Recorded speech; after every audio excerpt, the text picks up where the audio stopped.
새벽에 벌어진 마이크 고성이라는 주제인데요. 무슨 일이 있었던 걸까요? 우리 흔히 여러분들 잘 가시는 그런 커뮤니티들이 몇 개 있는데 그렇죠. 그 중에서도 이제 차에 관련된 문제가 있다. 그러면 이 보배땡땡이라고 하는 네, 사이트에 그쵸. 제일 먼저 들어가잖아요. 네. 아마 자동차와 관련돼서는 우리나라에서 가장 큰 커뮤니티가 아닌가.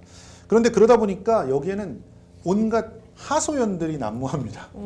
게시판에 그 주차 이상하게 하는 사람 보세요. 사진 찍어가지고 올리고. 그렇죠. 그리고 또 어떤 차들을 보면 너무나 비싼 차가 들어와서 위화감을 조성하고 있어요. 뭐 이런 것들도 올라오고 또 불법으로 주정차해 놓고 있는 차들 그런 차들도 심심치 않게 보배드림이 올라오고 그리고 심지어는 사건과 연관돼 있는 차들이나 이런 것들도 사진 찍어갖고 이 차가 그 차 아닙니까? 이러면서 제보가 올라오기도 하는 곳인데 네. 여기에 우리 아파트에 미친 어떤 분이 살고 있어요.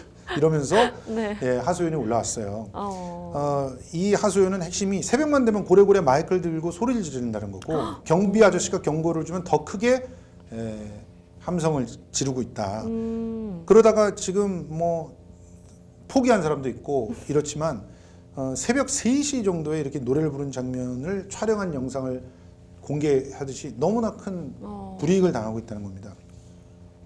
이 사람이 이제 외제차를 몰고 다니는데 네. 다른 입주민 차량이 들어갈 수 없게 아파트 도로 한가운데다 차를 이렇게 주차해 놓고 간다든가 아파트에 차량 등록도 안 하고 주차비도 내지 않고 이러면서 다니는 이런 상황들을 다 이제 하소연을 한 것인데요. 지금 네티즌들이 다양한 그런 조치들을 내세우고 있습니다. 네. 일단은 112로 고성방가 신고를 해라.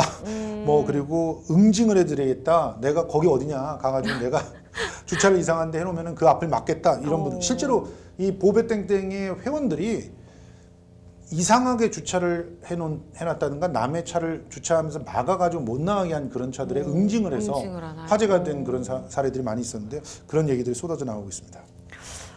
상황이 이렇게 되고 많은 사람들이 이제 집중을 하게 되다 보니까 결국에는 고성방가의 주차 갑질까지 했던 차주가 사과문을 붙였다라고 해요. 어떤 내용일까요? 예, 그렇습니다. 지금 보배땡땡에서 이렇게 낙인이 찍히게 되면은 사실은 좀 제대로 사회생활하기가 힘들 정도가 그렇죠. 됩니다. 특히 차의 모양, 색깔 이런 것들이 다 드러나 있었잖아요. 드러나 있기 때문에 만약에 그 차주분이 특정이 될 가능성이 상당히 높아서 그러다 보면은 이렇게 일종의 압박이 되는 거죠. 그래서 이번에도 보니까 사과문을 다 아파트 곳곳에 붙였다고 해요. 진짜 반성을 했는지 알 수는 없겠죠. 그렇지만 일단 아파트의 평화가 잠깐은 찾아왔다 이러면서 감사한다는 그런 글이 올라왔다고 합니다. 아니 이게 참 이해가 되지가 않잖아요. 왜 이제 주차를 이렇게 마음대로 해놓고 그것도 그거 자체도 사실 이해하기가 힘든데 새벽 3시에 마이크를 대고서는 이렇게 시끄러운 소리를 낸다라는 게 좀 이해가 되지 않는데요. 실제로 주민들이 좀 굉장히 힘들었겠어요. 그렇죠. 근데 참 최근 들어서 이런 식의 하소연들이 꽤 많은 것 같은데 우리 사회는 일본처럼 완전히 막 남의 눈치를 보며 살아야 되는 그런 사회는 아니죠. 그렇지만 혼자서만 살아갈 수 있는 사회는 아니잖아요. 그런데 네. 대개 이제 아주 극단적인 자유주의적 감성을 갖고 있으면서 동시에 좀 자기가 뭔가 좀 힘이 있다고 생각하시는 분들이 있어요. 돈도 좀 있고 외제차를 몰고 다닌다 그러잖아요. 그리고 또 가족 중에 검사가 있다든가 이런 분들은 막무가내로 이런 짓들을 하고 다니는 경우가 있습니다. 얼마 전에도 보셨겠지만 보석으로 나온 사람이 자기가 거주하게 돼 있는 곳을 벗어나서 막 돌아다녀요.